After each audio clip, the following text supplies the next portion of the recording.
अङ्कलले मुला बन्दै हुनुहुन्छ। अब भनिदिनु त कतिवटा मुला बुनिसक्नुभयो अहिलेसम्म? 6 वटा बिनेछु के अहिले 6 वटा। हुँदैछु। अनि तपाईँको नाम? मेरो नाम डफेराम थारू हो के, दमौली 3 नम्बर। 3 नम्बर।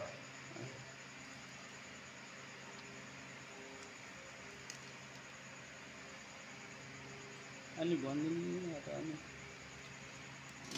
के भनौँ अब, मैले मुर्गा हेरी हेरी बेच्छु 500 भन्दा माथि, 600, कुर्सी 2500, टेबुल 2000।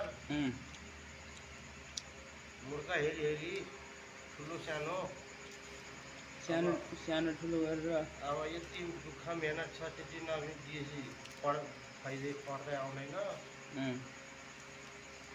लगानी लगाउनु कुरो प्रस्ती महँगो छ, 800 रुपियाँ किलो। अब सरिया लाग्छ त्यसैमा।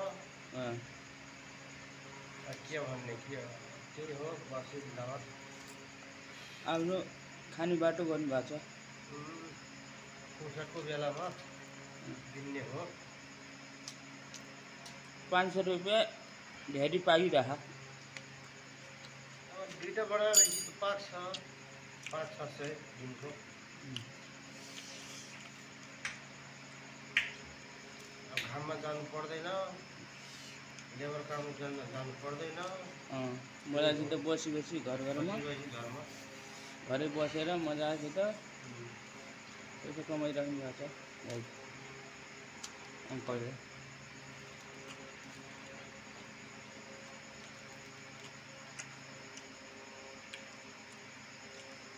र अङ्कलको भिडियो हेरेर लाइक कमेन्ट सेयर गरिदिनु होला।